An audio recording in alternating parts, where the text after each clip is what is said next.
오늘은 하나님의 자녀들이 가져야 하는 두 가지 중요한 의식에 대해서 살펴보도록 하겠습니다.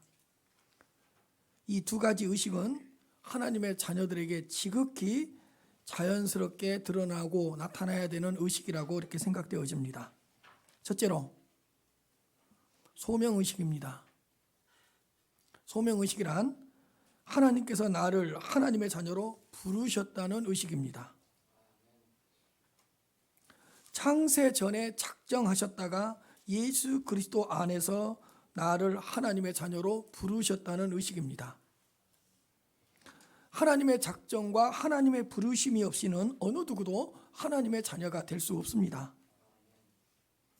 내가 태어나기도 전에 하나님께서는 미리 나를 선택하셨고, 선택하신 나를 이 땅에 태어나게 하셨고, 태어난 나를 하나님의 자녀로 삼아 주셨습니다. 그러므로 어쩌다가 우연히 하나님의 자녀가 된 것이 아닙니다.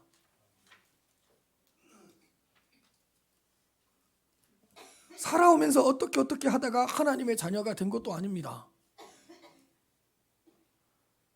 누군가의 권유로 어쩔 수 없이 하나님의 자녀가 된 것도 아니라는 것입니다. 그냥 교회를 한 번, 두 번 다니다가 하나님의 자녀가 된 것이 아닙니다. 그 어떤 사람도 하나님의 택하심과 하나님의 부르심이 없이 하나님의 자녀가 된 사람은 한 사람도 없습니다. 하나님께서 이미 작정하셨고, 하나님께서 부르셨고, 하나님께서 자녀로 삼아 주신 것입니다. 하나님의 뜻과 계획 안에서 우리 모두는 하나님의 자녀로 부르심을 받은 것입니다. 그러나 그 하나님의 부르심의 방법은 다양합니다. 하나님은 수백 가지의 방법으로, 수천 가지의 방법으로 하나님의 자녀들을 부르십니다. 몇 가지 예를 들어 드리겠습니다. 어떤 사람이 예수 믿는 가정에서 태어났습니다. 믿는 가정에 태어났기 때문에 자연스럽게 예수님을 영접하게 되었습니다. 그러나 믿는 가정에 태어났다는 그 자체가 하나님의 자녀로 부르심을 받았다는 뜻은 아닙니다. 하나님의 택하심과 하나님의 부르심이 없이는 어느 누구도 예수 그리스도를 구주로 고백할 수 없습니다. 믿는 가정에 태어나게 하셔서 자연스럽게 예수 그리스도를 영접할 수 있도록 하나님께서 이끄신 것입니다. 그 어떤 사람을 믿는 가정에 태어나게 하셔서 그 하나님의 부르심에 내가 예수 그리스도를 구주로 믿습니다 라고 응답하게 하신 것입니다. 물론 믿는 가정에 태어났기 때문에 좋은 조건에서, 좋은 여건에서 믿게 되었다는 것은 확실하고 분명한 것입니다. 그러나 하나님의 부르심에 개인적으로 응답하지 않으면 어느 누구도 하나님의 자녀가 될 수 없습니다. 믿는 가정에 태어났다고 해서 저절로 하나님의 자녀가 된 것이 아닙니다. 하나님의 부르심에 응답할 수 있도록 믿는 가정, 믿음의 가정을 사용하신 것뿐입니다. 저는 예수 그리스도를 믿지 않는 가정에서 태어났습니다. 친구의 전도로 어렸을 때부터 교회를 다니게 되었고, 교회 학교를 다니면서 예수 그리스도를 구주로 영접했습니다. 하나님은 저를 창세 전에 작정하시고 택하셨던 것입니다. 그러나 친구의 전도를 통해서 하나님의 자녀로 부르셨습니다. 하나님은 제 옆에 있는 친구를 통해서 하나님의 부르심에 응답하게 하셨습니다. 하나님은 친구라는 도구를 사용하셔서 나로 하여금, 저로 하여금 하나님의 부르심에 예수 그리스도를 구주로 믿겠습니다라고 응답하게 하셨던 것입니다.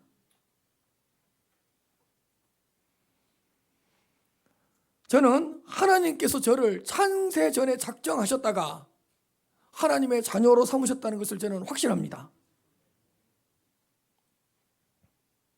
하나님의 부르심이 없었다면 하나님의 자녀가 될 수 없었을 것입니다. 저를 전도할 수 있도록 친구의 입술을 열어주신 분도 하나님이셨고, 친구가 복음을 전할 때 교회를 가자고 했을 때 제 마음의 문을 열어주신 분도 하나님이셨고, 또한 친구와의 약속을 어기지 않고 교회에 나가서 설교를 듣게 하신 분도 하나님이셨고, 예수 그리스도를 구주로 영접할 수 있도록 제 심령의 문을 열어주신 분도 하나님이셨고, 제 입술로 예수 그리스도를 나의 구주라고 고백할 수 있도록 붙들어 주신 분도 하나님이셨습니다. 창세전에 택한 저를 친구라는 도구를 통해서 하나님의 자녀로 저를 삼아 주신 것입니다. 어떤 사람이 교회 근처에 살고 있었습니다. 교회에 아주 가까운 곳에 살고 있었습니다. 교회를 다니던 사람들이 그 교회 근처에 살고 있는 그 사람을 얼마나 많이 교회 가자고 건면을 했겠습니까? 근데 몇 번씩 건면해도 듣지도 않고, 교회에서 어떤 행사를 한다고 하더라도 관심도 없고, 교회 종소리를 들어도 아무런 감흥이 없었습니다. 그런데 사업을 하다가 크게 실패하게 되었습니다. 모든 것을 다 잃어버리고 허탈하게 주저앉아 있는데, 그날따라 교회로 들어가고 있는 그 사람들의 얼굴이 그렇게 행복하게 보였답니다. 도대체 저 사람들은 교회에 뭐가 있길래 낮에도 가고 저녁에도 가는데 저렇게 기뻐하면서 저 작은 교회 안으로 들어갈까? 그날따라 궁금증이 생긴 겁니다. 그래서 조심스럽게 그 사람들 틈에 껴서 교회에 가게 되었습니다. 근데 웬일입니까? 딱 예배당에 선 순간부터 그렇게 눈물이 나더랍니다. 이게 뭐지? 이게 뭐지? 내가 원래 이런 사람이 아닌데, 내가 원래 눈물을 흘리는 사람이 아닌데 이게 뭐지? 예배 내내 눈물을 흘렸답니다. 눈물이 나면서 그동안 느끼지 못했던 뭔가 새로운 그 감동을 느끼고 새로운 것을 느꼈답니다. 근데 그 다음 주에도 그렇게 눈물이 나더라는 거예요. 그렇게 몇 주 동안 눈물을 흘리면서 예배를 드리다가 새로운 뭔가를 경험하고 결국에는 예수 그리스도를 구주로 영접하게 되었습니다. 여러분, 이분은 이미 창세전에 작정되었는데 사업이라는 실패를 통해서 하나님께서 부르신 것이고, 이 사람은 사업이라는 실패를 통해서 하나님의 부르심에 그때서야 응답한 것입니다.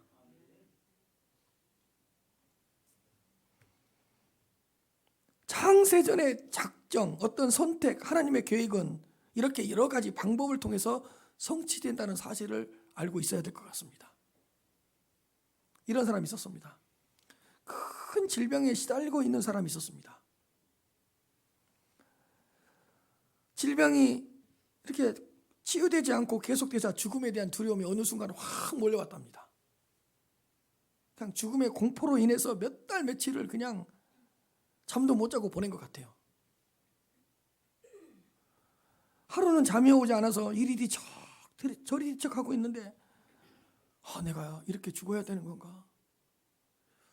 이 병을 못 고친다는데 내가 이렇게 죽음을 맞이해야 되는 건가? 그런데 그동안 살아오면서 만났던 사람들의 얼굴이 싹 순식간에 지나가더라는 거예요. 그런데 그 중에서도 유독 세 사람의 얼굴이 떠올랐는데, 이 세 사람의 얼굴이 공통점이 뭐지? 가만히 생각해 보니까 나에게 예수 그리스도를 믿으라고 건면했던 사람들의 얼굴이구나. 그래, 한 번만 교회에 가보자고 했던 그 근지사님의 얼굴이구나. 나하고 같은 직장을 다니면서 매 주일날 교회에 가는 것을 그렇게 행복했던 그 권사님의 얼굴이구나.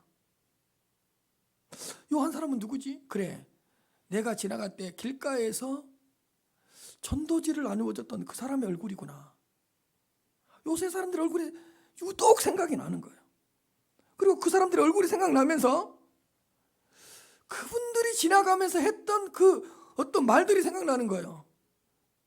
예수 믿으면 천국 갈 수 있습니다. 왜? 그때서야 이제 이게 기억이 나는 거예요. 그래, 그 사람들이 예수 그리스도께서 나를 위해 죽으셨다가 부활하셨다고 하셨는데 그게 생각나는 거예요. 그래, 예수 그리스도를 믿으면 세상이 줄 수 없는 참된 평안을 얻을 수 있다고 그랬는데 그 세 사람의 얼굴이 떠오르면서 그 사람들의 입술 속에서 나왔던 그런 말들이 이제서야 들리기 시작하는 거예요. 그때 그 환자가 깨닫게 된 거예요. 아하, 하나님께서 교회에 한 번만 나가자고 했던 그 집사님을 통해서 나를 부르신 것이었구나. 그 권사님을 내가 다니는 직장에 보냈던 이유가 나를 하나님의 자녀로 부르셨다는 사인이었구나.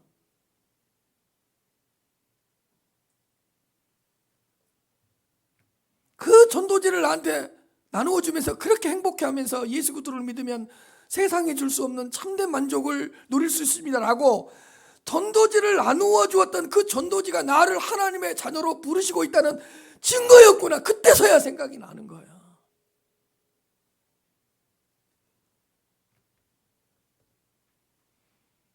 그 다음 주에 곧바로 가까운 교회에 나가서 예배를 드렸답니다.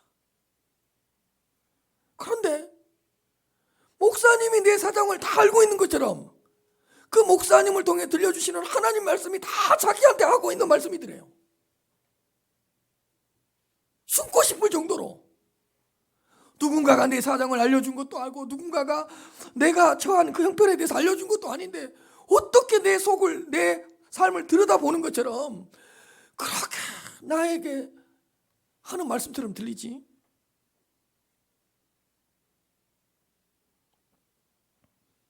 몇 주 동안 교회를 다니다가 예수 그리스도를 구주로 영접했다는 거예요.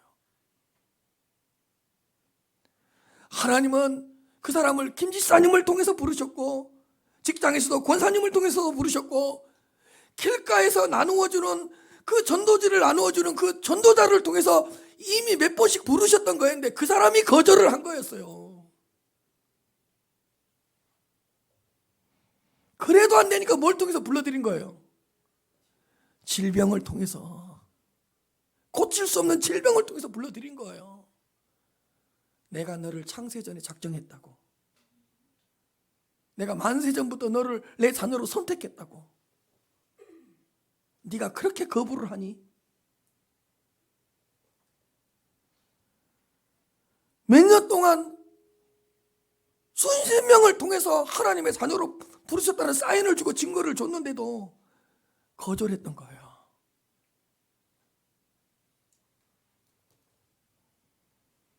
하나님께서 작정하시고 선택하신 자는 절대로 포기하지 않으시고 절대로 불러들이십니다.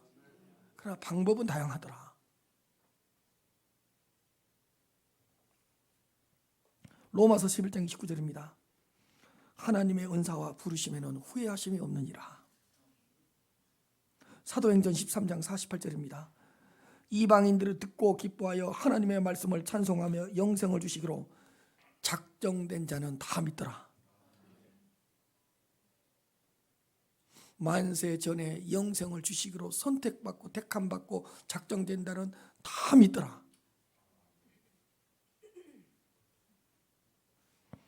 에베소서 1장 4절부터 6절입니다. 창세전에 그리스도 안에서 우리를 택하사 우리로 사랑 안에서 그 앞에 거룩하고 흠이 없게 하시려고 그 기쁘신 뜻대로 우리를 예정하사 예수 그리스도로 말미암아 자기 아들들이 되게 하셨으니 이는 그가 사랑하시는 자 안에서 우리에게 거저 주시는 바 그의 은혜의 영광을 찬송하게 하려는 것이라. 창세전에 택하사 예정하사 역사 속에서 예수 그리스도로 말미암아 자기의 아들들이 되게 하시고 우리에게 거저 주시는 바 그의 은혜의 영광을 찬송하게 하시고 로마서 8장 29절부터 30절입니다. 하나님이 창세전부터 미리 아신 자들을 또한 그 아들의 형상을 본받게 하기 위하여 미리 정하셨으니 미리 창세전에 택정하시고 작정하시고 정하셨으니 이는 그로 많은 형제 중에서 맏아들이 되게 하려 하심이니라. 또 미리 정하신 그들을 부르시고 여러 가지 방법으로 불렀겠죠. 부르시고 그들을 또한 의롭다 하시고 의롭다 하신 그들을 또한 영화롭게 하셨느니라. 하나님은 지금도 주위에 있는 여러 사람들을 통해서 당신의 자녀들을 부르십니다. 여러 가지 방법을 동원해서 당신의 자녀로 불러들이십니다. 때로는 어떤 환경을 통해서, 때로는 어떤 사건을 통해서 막 당신의 자녀로 불러들이십니다. 그래도 말을 안 들으면 사도 바울처럼 광권적인 방법으로 부르시기도 합니다. 무너뜨리고 꼬꾸라지게 만들어서 예수 그리스도를 구주로 고백하지 않으면 안 될 정도로 숨이 막히게 해서 당신의 자녀로 불러들이십니다. 어떤 사람은 외적인 고난을 통해서, 어떤 사람은 뭔가 공허해 인생을 살아보니까 뭔가 허무해. 이게 뭐지? 이런 내면의 공허함을 느끼게 해서 당신의 자녀로 부르시고, 어떤 사람은 아내의 잔소리를 통해서, 몇 년 동안의 아내의 잔소리를 통해서 당신의 자녀로 불러들이시기도 하고, 그게 그 남편을 부르신 거였거든요. 얘가 아빠 나 오늘 교회 갔다 올래? 그게 그 사람을 부르는 소리였거든 사실은요. 그렇게도 부르십니다. 심지어는 어떤 우주 만물과 자연을 통해서도 하나님의 음성을 듣게 하시고, 살아계신 하나님의 능력을 깨닫게 해주시고, 우주 만물을 통해서, 이 가을 단풍을 통해서, 이 계절의 변화를 통해서, 이건 정말로 신이 존재하지 않으면, 신이 하시지 않으면 이렇게 아름다운 단풍과 이렇게 아름다운 환경을 만들어낼 수가 없어. 이런 자연과 우주 만물을 통해서도 하나님의 사랑을 느끼게 하셔서 지금도 당신의 자녀들을 부르십니다. 창세전에 작정된 자는 절대로 포기하지 않으시고 끝까지 추적하고 끝까지 쫓아가서 부르십니다. 사랑하는 성도 여러분, 하나님께서 나를 자녀로 삼아주셨다는 소명의식을 가지시기를 바랍니다. 창세전에 작정하시고 선택하셨다가 나를 직접 부르셨다는 이 소망의식 속에서 살아가시기를 바랍니다. 소명의식 속에서 살아가시기를 바랍니다. 사실 많이 모자랍니다. 많이 어리석습니다. 정말 보잘것 없는 저희들입니다. 그러나 우리들을 부르셔서 자녀로 삼아주셨습니다. 그게 소명의식이에요. 하나님께서 나를 부르셨다는 거예요. 방법은 다양할지 몰라도 내세울 것 하나 없는, 잘한 것도 없는 나를 하나님의 자녀로 삼아주셨습니다. 아니, 어떻게 해서든지 도망가려고 발부둥치고 있었는데 그런 나를 끝까지 쫓아와서 포기하지 않으시고 버리지 않으시고 하나님의 자녀로 삼아주셨습니다. 교회 다니다가 몇 년 동안 쉬었는데 어떻게 계속해서 믿는 사람을 만나게 해서 끌어당기시는 거예요. 왜? 하나님의 자녀로 택함받은 자니까.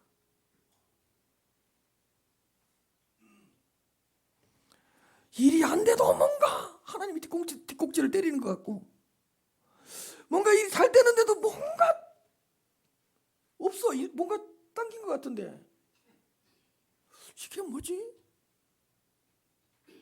그게 하나님의 이끄심이라는 게 있거든요. 그렇게 해서 부르셔요.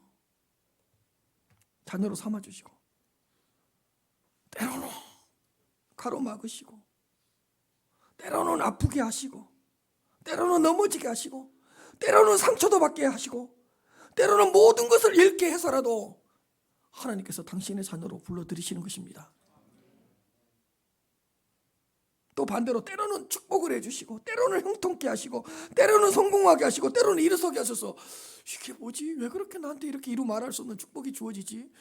내가 일한 것보다, 내가 뿌리는 것보다 이렇게 많이 내가 거두어 드렸지? 이거 하나님이 주신 거 아닌가? 또 그런 것들을 통해서 불러들이시기도 해요. 아니, 많이 보니까 불안해지는 거 희한하게. 이렇게 내가 이렇게 돈을 많이 벌어도 되나? 기뻐해야 되는데 뭔가 불안한 거예요. 그러다 하나님을 만나는 거예요.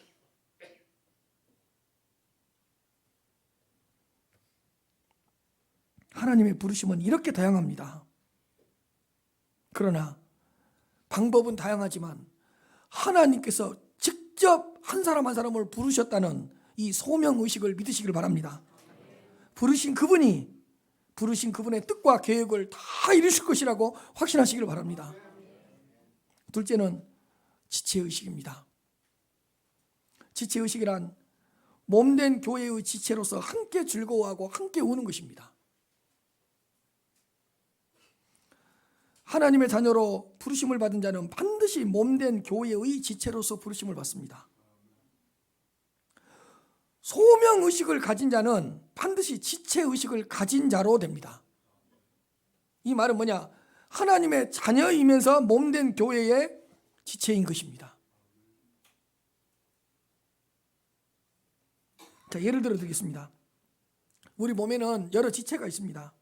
눈도 있고 코도 있고 귀도 있고 목도 있고 손도 있고 발이도 있고 그 외에 한 몸에 여러 지체들이 있습니다. 우리 몸에는 이 각각의 지체는 유기체적으로 한 몸에 딱 붙어 있습니다. 그리고 우리 몸에 있는 각각의 지체는 각각의 기능과 역할이 다 있습니다. 그래서 각각의 지체가 자기 기능과 자기 역할을 잘 감당함으로써 몸이 건강하게 됩니다. 각각의 지체는 따로 떨어져 있는 것이 아니라 몸을 통해서 서로 연결되어 있기 때문에 함께 그 몸을 세워나갑니다. 이런 거죠. 예를 들어 보겠습니다. 자, 코가 있습니다. 이 코는 코 자신을 위해서 존재하지 않고 몸을 위해서 존재합니다. 왜냐? 코가 숨을 쉬지 않으면 코가 죽는 게 아니고 뭐가 죽죠? 몸이 죽습니다. 코가 숨을 쉬면 코가 사는 것이 아니고 뭐가 살아요? 몸이 살죠. 여러분, 숨을 안 쉬면 코가 죽었다 그래요? 그 몸이 죽었다 그래요? 몸이 죽었다 그러잖아요. 코는 코를 위해서 존재하지 않고 그 몸을 위해서 존재하는 거예요. 자, 손이 있습니다. 여러분, 손이 제 기능을 발휘하지 못하면 뭐가 힘들어요? 몸이 힘들어지죠. 몸이 불편해지잖아요.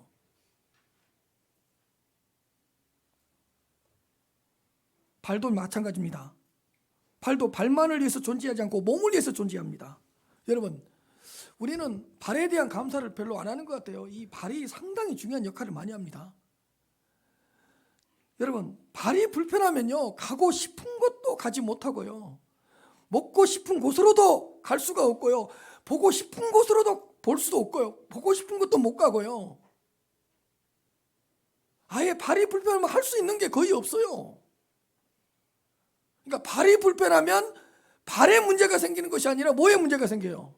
몸에 문제가 생겨요. 그러니까 발은 발만을 위해 존재하지 않고 몸을 위해 존재하는 거고, 또 발이 제 기능을 발휘해 줘야지만이, 아니 보고 싶은데 발이 움직여주지 않으면 못 보잖아요. 뭔가를 들으러 가야 되는데 발이 움직여주지 않으면 못 듣잖아요. 그러니까 그 발은 몸을 위해서도 존재하고 다른 지체들을 위해서 존재하는 거예요.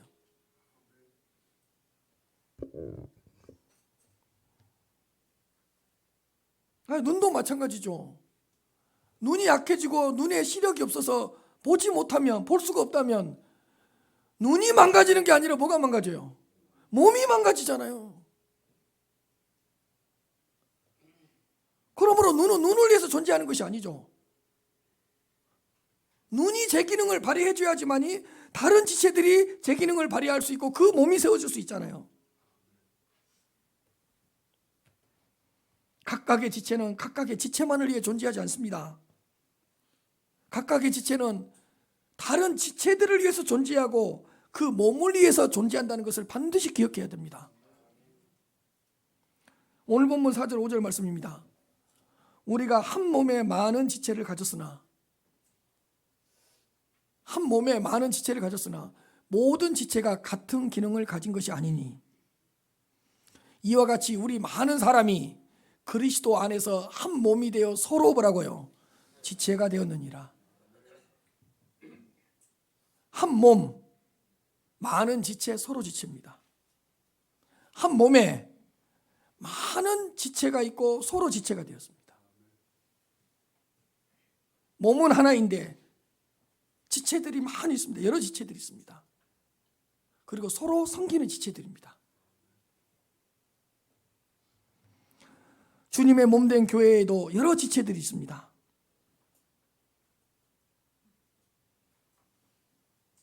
주님의 몸된 교회를 여러 지체들이 함께 세웁니다. 각 지체들이 각각의 역할을 잘 감당함으로써 주님의 몸된 교회를 건강하게 세워나갈 수 있습니다.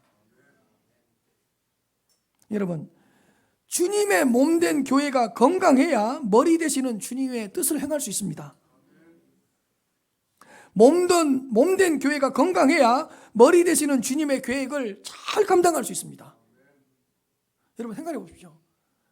머리에서 아무리 좋은 생각을 해도 몸이 병들어 있으면 일을 못 한다니까요. 그럼 교회의 머리는 주님이세요. 주님께서 아무리 좋은 뜻과 좋은 계획을 가지고 있어도 주님의 몸된 교회가 건강하지 못하고 병들어 있으면 주님의 뜻과 주님의 계획이 이루어질 수 없다니까요. 머릿속에서는 좋은 생각이 있는데 몸이 말을 안 들면 그 계획과 뜻이 어떻게 이루어지겠어요? 그럼 한 가지 이거 망언이 될지도 모르는데, 여러분 주님이 몸된 교회를 향한 하나님의 선한 뜻과 계획이 있어요. 근데 우리 몸된 교회가 병들어 있거나 망가져 있거나 문제가 있으면 주님은 무능력한 자가 되어버려요. 이 교회를 향하여 하나님의 뜻을 펼쳐나갈 수가 없어요.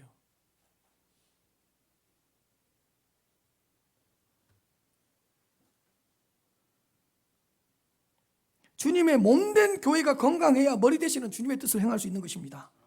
몸된 교회가 강건해야 머리 되시는 주님의 계획을 잘 감당할 수가 있다는 것입니다.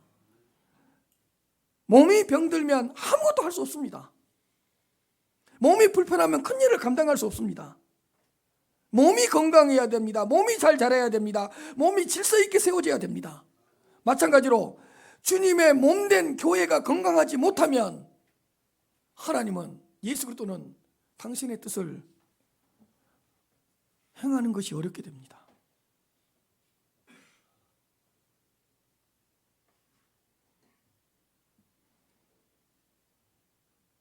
주님의 이 몸된 교회가 건강하게 세워지려면 각 지체들이 서로 협력해야 됩니다.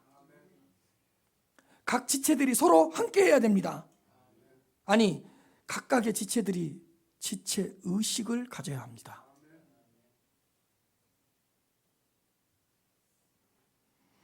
지체의식이 끈끈해져야 주님의 몸된 교회를 건강하게 세워나갈 수 있습니다. 지체의식이 돈독해져야 주님의 몸된 교회가 건강하게 성장할 수 있습니다.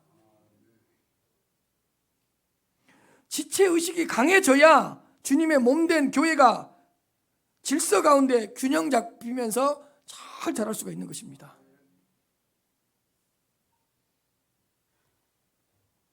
지체의식이 무슨 의식이냐? 그냥 만들어낸 거예요. 함께하는 의식, 서로를 섬기는 의식이다. 따라서 지체의식, 함께의식, 서로의식, 항상 함께하고 서로 같이 하는 거예요. 이게 지체의식이에요.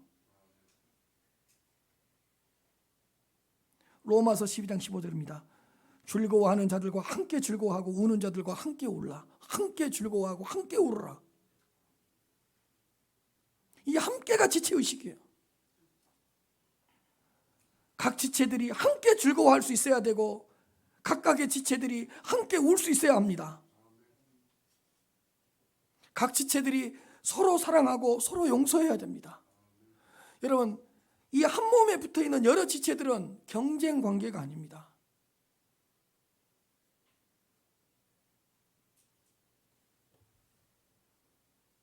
서로를 무시하거나 서로를 멸시하는 관계가 아닙니다. 그러면 몸이 죽잖아요.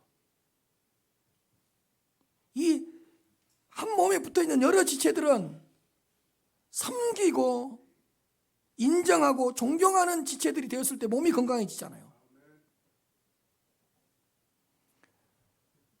몸된 교회의 지체들이 서로를 인정하고 서로를 존중해야 합니다. 존경해야 합니다.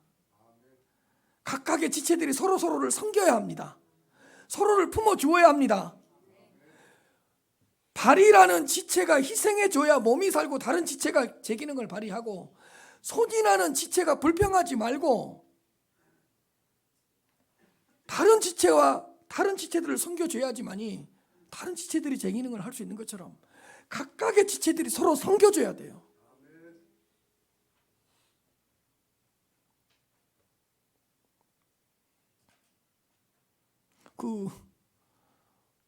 우리 지체 중에 여러 지체가 있지만 여러분들 어떤 지체에 대해서 특별히 감사하고 있습니까? 제가 조금 전에도 발에 대해서 이야기했는데, 발이 이렇게 말하면 되겠어요. 손, 당신은 주인이 항상 왜 좋은 물에 당신은 손을 씻고 왜 항상 당신을 씻은 물로 나를 씻어? 나는 왜 항상 나에게 거쳐오는 물은 너를 거쳐서 지나와야 돼? 주인은 항상 깨끗한 물에 손을 씻고 왜 손으로 씻은 그 물로 나를 씻어? 나 발 안 해. 이래버리면, 발이 제 기능을 안 해버린다 그러면 누구 손해예요? 자기도 손해고 손도 손해고 몸도 손해잖아요.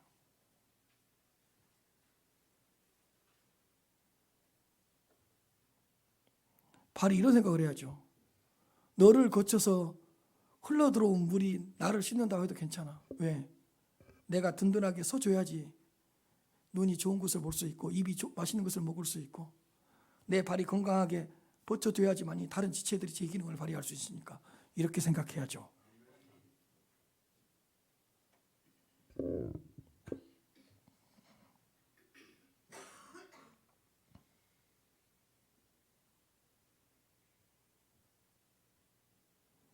각각의 지체들이 함께 아파하고 함께 고난을 받고 함께 이겨내고 혼자 가지 말고 함께 갈 수 있어야 됩니다.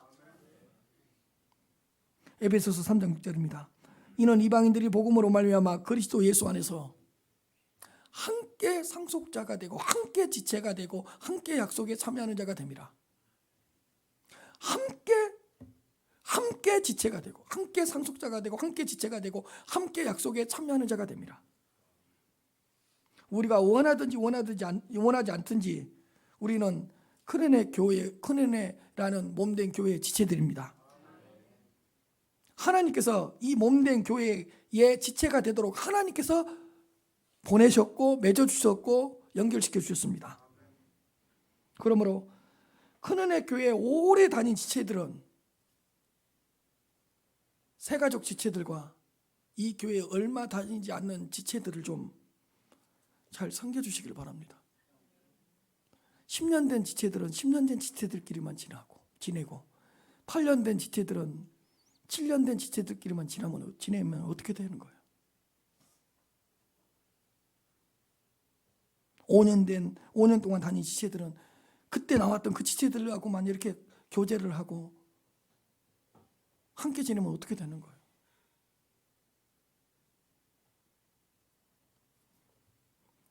오래 다닌 몸된 교회의 지체들은 새가족 지체들을 잘 섬겨줘야 될 거 아니에요. 또 목사님이 주중에 뭔 말을 들었구나. 그게 아니라 저도 한 해의 계획을 반성하고 새해의 계획을 세우면서 이 부분이 좀 약한 부분이 있고 이 부분은 내가 또 목회하는데 채워가야 될 거야. 이렇게 반성하고 회개하고 준비하면서 하는 거예요. 또 목사님 무슨 말을 듣고 또 그런 게 아니고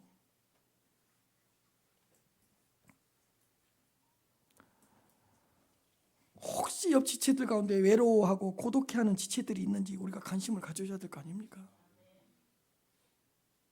그게 지체의식이잖아요. 한 사람한테 일주일 동안 10번씩 카톡 보내지 말고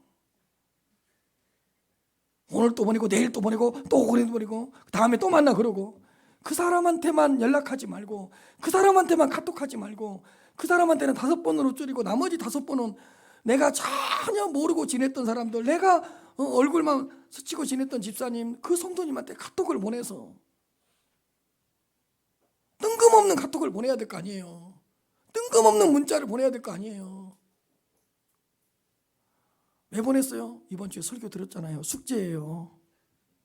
그러면서 다가가야 될 거 아니냐고요. 여러분들 카톡 봐봐요. 한 사람한테 50번 보낸다, 일주일 내내. 그 외에는 아무 관심 없고.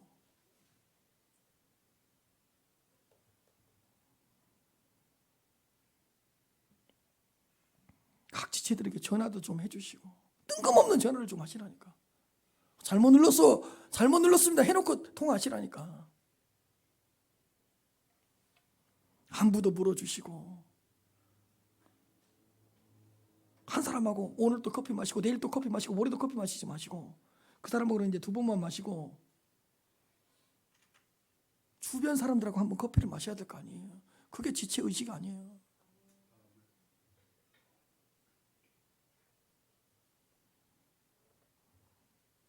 나하고 친한 사람들하고 이야기하는 거 좋죠. 계속 이렇게 교제를 하는 건 좋죠. 그러나 그 교제권 안으로 들어오지 못한 사람들이 있나 없나 살펴보시고, 가만히 한번 생각해 보십시오. 몸된 교회로 지체 보내주셨는데 우리가 함께 해주지 않는다면 그 지체 어디로 가야 돼요? 어떻게 되겠어요?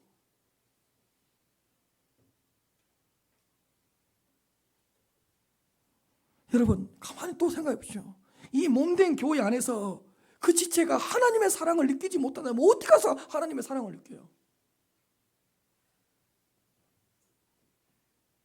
몸된 교회 안에서 몸된 지체들과의 관계 속에서 하나님의 사랑과 하나님의 함께하심과 하나님의 임재하심을 경험해야 되는데, 여기서 경험하지 못하면 그 사람도 몇 년 동안 방황해야 되고 몇 년 동안 다른 교회 찾아야 되고 몇 년 동안 또 적응해야 되잖아요.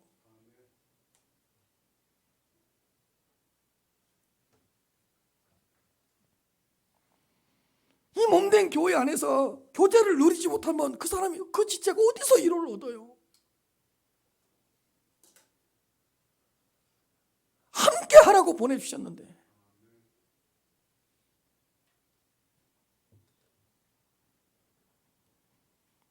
이 몸된 교회 안에서 자신의 아픔과 가정의 상처를 내놓고 기도 제목을 나누지 못한다면 그 지체는 어디 가서 치료를 받고 회복을 해야 돼요?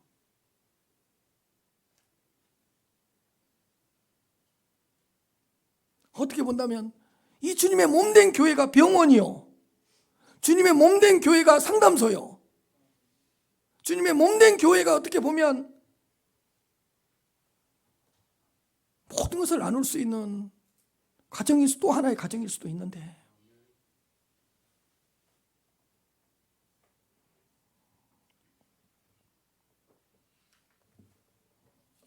지체의식이 있어야 돼요. 그러니까 이런 거예요. 이번 주 내내 우리 교인들로부터 한 번도 카톡도 받고 연락도 받지 않았으면 저는 목회 잘못하고 있는 거예요.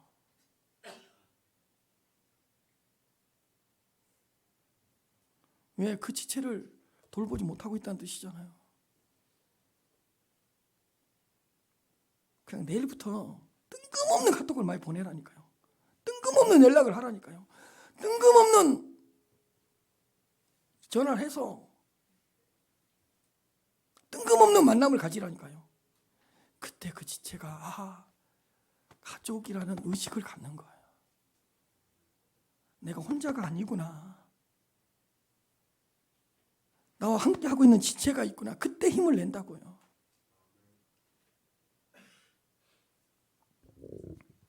저도 마찬가지예요. 목회를 하다가요, 이렇게 생각하는데요, 우리 목사님은 하나님으로부터만 모든 것을 다 누리니까 하나님과의 관계 속에서 모든 걸 해결할 거야. 천만의 말씀이에요.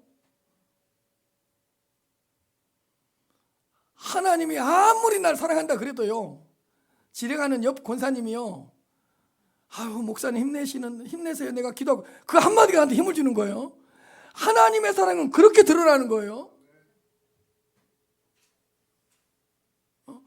목사님 요즘 건축하느라고 어때요? 목사님 너무 힘들어 보여. 제가 갈비탕 사드릴게요. 그 갈비탕에 내가 넘어가는 거예요. 그 갈비탕이 하나님의 사랑으로 보이지.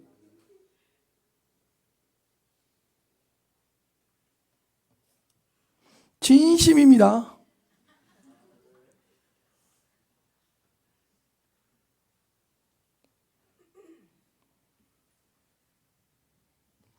지체의식 속에서 하나님의 사랑도 느끼는 거예요.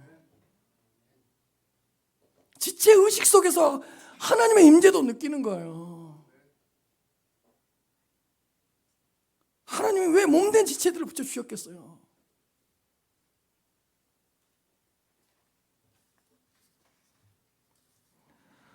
요한복음 13장 34절 35절입니다. 새 계명을 너희에게 주노니 서로 사랑하라. 내가 너희를 사랑한 것 같이 너희도 서로 사랑하라. 서로 의식을 가지라는 거예요. 너희가 서로 사랑하면 이로써 보세요. 믿지 않는 모든 사람이 너희가 내 제자인 줄 알리라. 여러분, 믿지 않는 사람들이 우리의 뭘 보고 우리가 그리스도의 제자라는 걸 깨닫죠? 저 교회를 갔는데 저 사람이 바뀌었어. 저 사람이 뭔가 사랑이 없었는데 뭔가 바뀌었어. 사랑이 있는 것 같아. 그래서 그 사람한테 물어봤어요. 당신이 좀 바뀌었다. 내가 그 교회 안에서 사랑을 느꼈거든. 내가 그 안에서 사랑을 받고 보니까 나도 누군가를 사랑해야 한다는 그런 생각을 했거든. 그때 믿지 않는 사람들이 우리를 누구로 인정해 준다고요? 제자로 인정해 준다고요. 저 교회만 가면 뭔가 생각이 바뀌어. 저 교회만 가면 뭔가 바뀌어서 와. 저 교회만 가면 사람이 뭔가 사랑이 있는 사람으로 바뀌어와. 이때 믿지 않는 모든 사람들이 우리를 그리스도의 제자로 여긴답니다. 각각의 지체들이 서로 사랑할 때에 우리가 제자라는 사실이 드러난 줄 알았으면 좋겠습니다. 그러므로 새로운 지체가 자리를 잘 잡을 수 있도록 관심을 가져줘야 되고, 잘 적응할 수 있도록 도와주고 섬겨줘야 되고, 내가 먼저 손을 내밀어야 되고, 내가 먼저 말을 건네야 되고.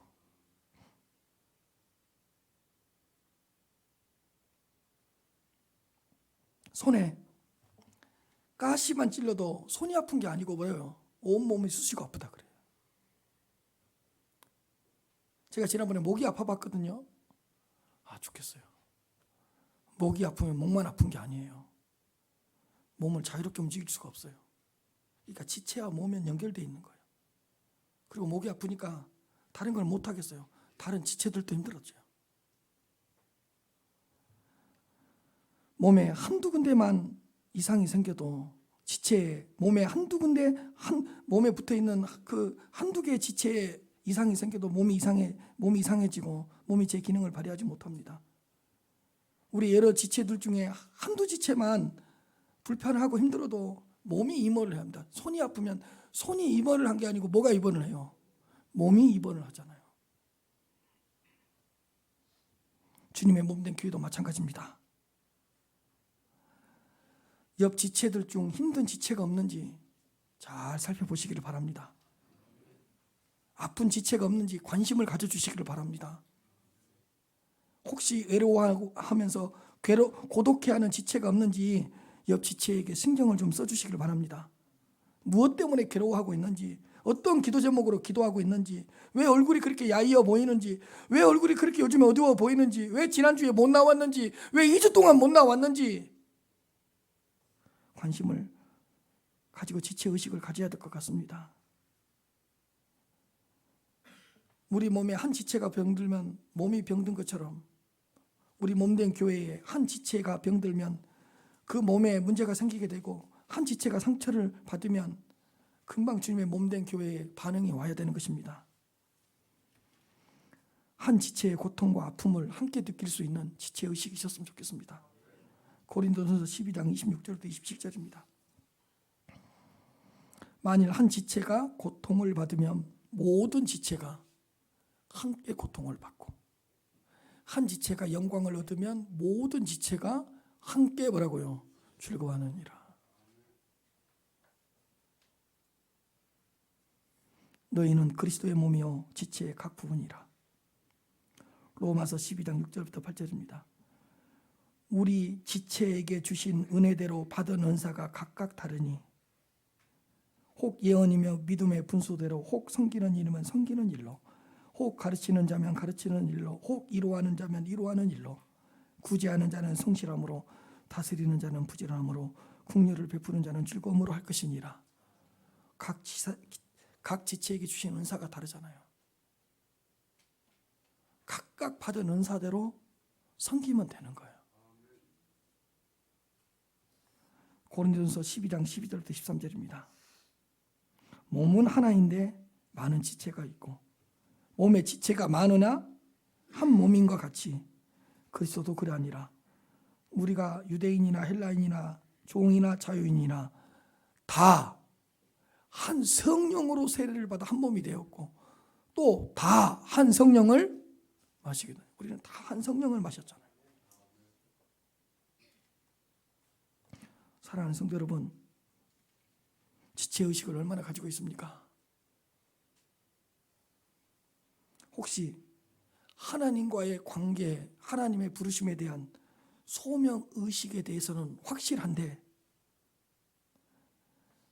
혹시 지체의식을 소홀히 하고 있지는 않습니까? 지체의식을 통해 주님의 몸된 교회가 머리 되시는 주님께로 함께 자라가면 좋겠습니다. 지체의식 가운데 소명의식이 회복되는 거예요. 막 지체들이 모이고 서로 사랑하면 그 가운데서요 소명의식이 회복되는 거예요. 아, 내가 하나님의 자녀이구나, 내가 하나님의 자녀로 부르심을 받았구나. 그게 회복이 되는 거예요. 또한 내가 하나님의 자녀로 부르심을 받았다는 이 소명의식이 확실히 있을 때 아하, 몸된 교회의 지체로서의 기능을 잘 발휘해야 되겠다. 곧바로 연결이 되는 것이고요. 주님의 몸된 교회 안에서 각 지체들의 교제를 통해서 하나님의 사랑과 하나님의 자비와 하나님의 긍휼과 하나님의 구원을 풍성하게 누렸으면 좋겠습니다. 하나님의 자녀들에게는 이 두 가지 의식, 소명의식과 지체의식이 지극히 자연스러운 것입니다. 이 주님의 몸된 교회 안에서 소명의식과 지체의식이 잘 회복되어서 하나님께는 영광이요 모두에게는 기쁨이 될 수 있는 그런 교회가 되시기를 주님의 이름으로 축복합니다.